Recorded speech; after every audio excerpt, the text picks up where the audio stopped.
Assalamualaikum warahmatullahi wabarakatuh. Perkenalkan, nama saya Ika Nurhaliza. Saya mahasiswi dari YIN Langsa, jurusan PGMI semester 4 unit 1. Hari ini saya akan melakukan tugas dari mata kuliah Metodologi Penelitian Kuantitatif yang diampu oleh Ibu Jelita MPD, yaitu populasi dan sampel penelitian.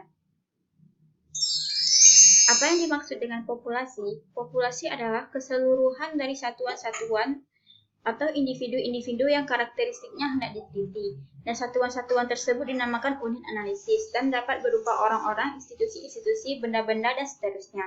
Menurut Sugiono, populasi adalah wilayah generalisasi yang terdiri atas objek-subjek yang memiliki kuantitas dan karakteristik tertentu yang ditetapkan oleh peneliti untuk dipelajari dan kemudian ditarik kesimpulan. Apa yang dimaksud sampel? Menurut Sugiono, sampel adalah suatu bagian dari keseluruhan populasi. Jika populasi tersebut besar, sehingga para peneliti tentunya tidak memungkinkan untuk mempelajari keseluruhan yang terdapat pada populasi tersebut oleh karena beberapa kendala yang dihadapkan nantinya, seperti keterbatasan dana, tenaga, dan waktu. Maka, dalam hal ini perlu menggunakan sampel yang diambil dari populasi itu. Nah, apa perbedaan populasi dan sampel? Dari gambar ini, dapat kita simpulkan bahwa populasi itu seperti sebuah organisme, sedangkan sampel seperti sebuah organ.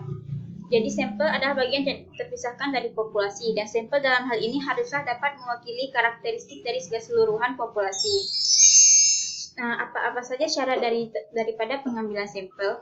Menurut Sugeng, syarat-syaratnya adalah sampel harus mewakili populasi atau representatif, mencerminkan sifat-sifat atau ciri-ciri populasi semaksimal mungkin. Sampel harus dapat menentukan presisi, tingkat ketepatan kesalahan baku yang ditentukan oleh perbedaan hasil yang diperoleh dari sampel dengan hasil diperoleh dari populasi, dengan syarat kedua metode dilaksanakan sama. Menurut Martono,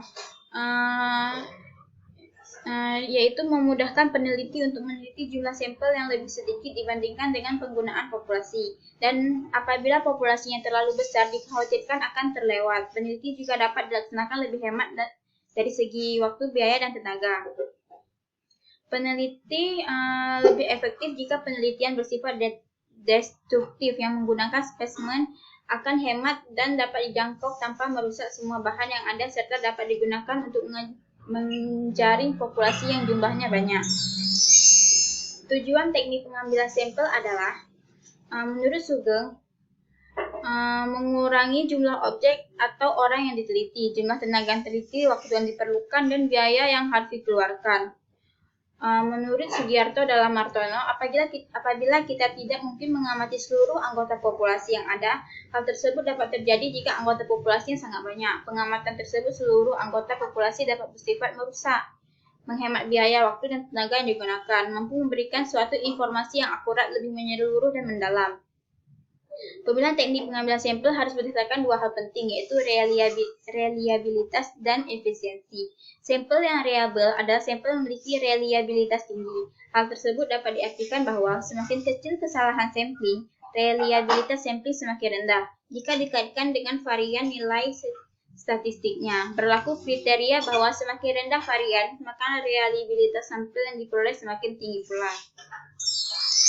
Rumus penentu sampel. Yang pertama, rumus Taro-Yamane atau Slovin, yaitu N sama dengan N per 1 tambah N kali E kuadrat, di mana N adalah jumlah sampel, N besar jumlah populasi, E batas kesalahan, I bilangan konstan. Misalnya jumlah populasi adalah 250. Dan jika kesalahan yang dikehendaki adalah 5%, maka jumlah sampel yang digunakan adalah N sama dengan N per 1 tambah N kali E kuadrat. N sama dengan jumlah sampel populasi adalah 250. 1 tambah 250 dikali batas kesalahan 5%, yaitu 0,05 kuadrat sama dengan 153,6, dibulatkan menjadi 154 orang.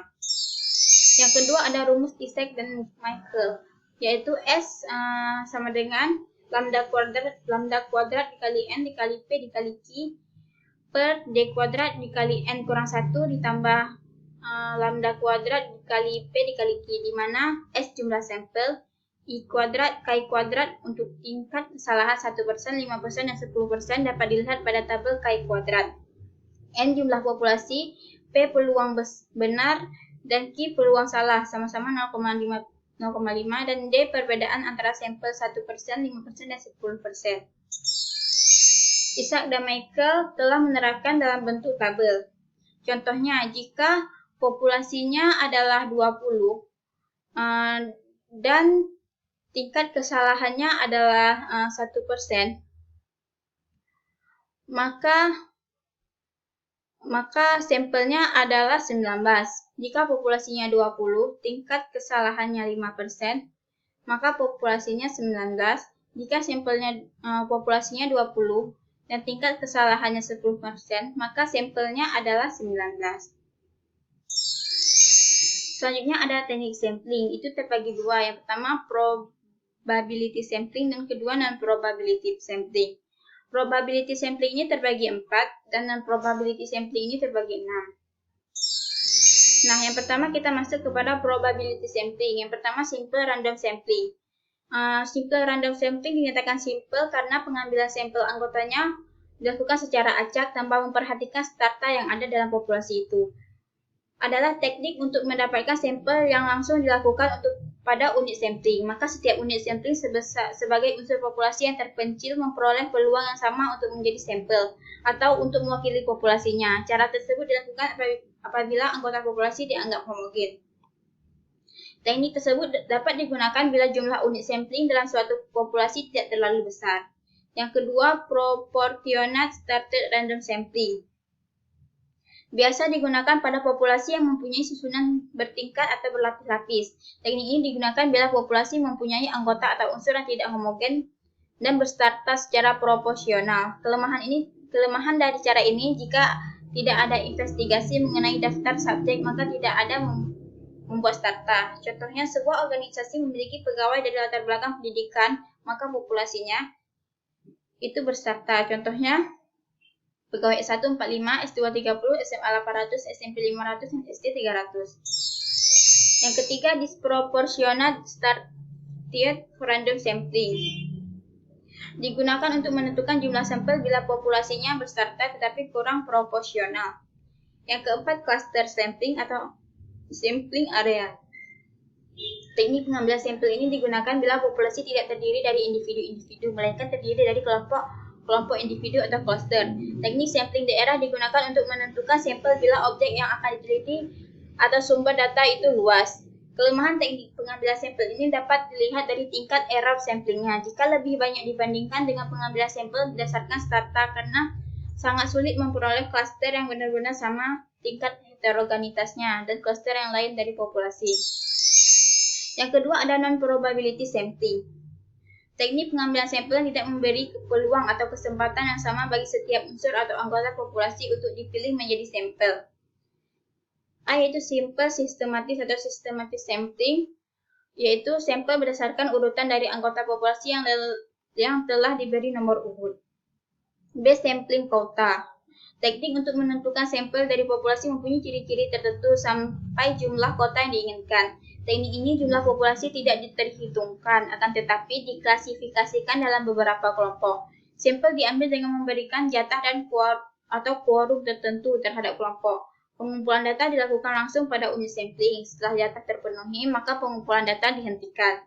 Teknik ini biasanya digunakan dan didesain untuk penelitian menginginkan sedikit sampel di mana setiap kasus dipelajari secara mendalam. Yang ketiga, sampling accidental atau accidental sampling.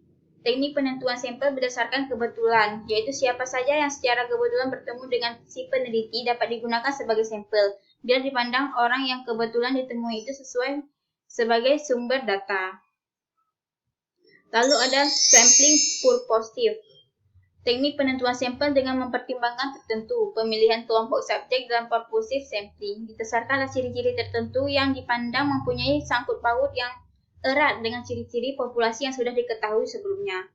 Maka, dengan kata lain, unit sampel yang dihubungkan sesuai dengan kriteria tertentu yang diterapkan berdasarkan tujuan penelitian atau permasalahan penelitian.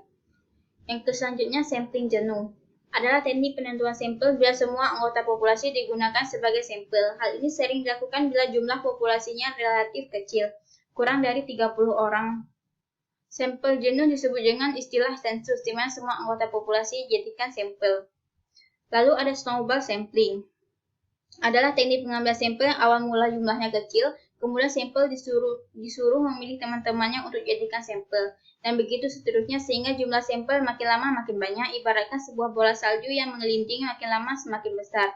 Dan penelitian kualitatif banyak menggunakan sampel purposif dan snowball.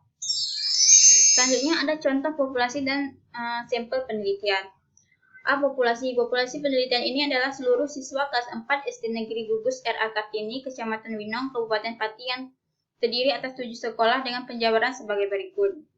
Data siswanya adalah yang pertama SD Bumi Harjo 01 jumlah siswa 10, yang kedua SD Negeri Bumi Harjo 02 jumlah siswa 16, yang ketiga SD Negeri Sumber Mulyo 01 jumlah siswa 18, yang keempat SD Negeri Sumber Mulyo 02 jumlah siswa 15, yang kelima SD Negeri Serut Sadang jumlah siswa 20, yang keenam SD Negeri Beringin jumlah siswa 17, yang ketujuh SD Negeri Degan jumlah siswa 19, yang jumlah semuanya adalah 115.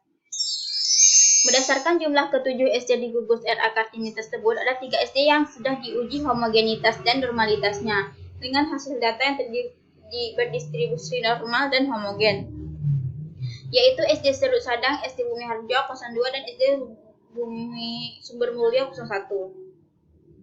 Sampelnya adalah siswa kelas 4 SD Negeri Bumi Harjo 02 sebagai kelas eksperimen dan SD Negeri Serut Sedang sebagai kelas kontrol. Teknik pengambilan sampel menggunakan teknik sampling, yaitu teknik cluster random sampling. Sugiono menyatakan teknik cluster random sampling adalah teknik pengambilan sampel bila objek yang diteliti atau sumber data sangat luas. Ada 2 tahapan dalam menggunakan teknik cluster random sampling. Yang pertama itu menentukan sampel daerah, yang kedua menentukan objek yang dijadikan penelitian pada daerah terpilih. Dilakukan secara acak. Dalam penelitian ini, tahapan yang dilakukan oleh peneliti yaitu mengambil secara langsung satu gugus SD di Kecamatan Winong sehingga terpilih SD di Negeri Gugus R.A. Kartini. Kemudian penelitian memilih secara acak SD di Gugus R.A. Kartini sehingga diperoleh sampel penelitian yaitu siswa kelas 4 SD Bumi Harjo 02 yang berjumlah 16 siswa sebagai kelas eksperimen, SD Serut Sadang berjumlah 20 siswa sebagai kelas kontrol, dan SD Sumber Mulyo 01 berjumlah 25 siswa sebagai kelas uji coba. Cukup sekian tentang populasi dan sampel dari saya. Apabila ada kesalahan, mohon maaf. Terima kasih. Assalamualaikum warahmatullahi wabarakatuh.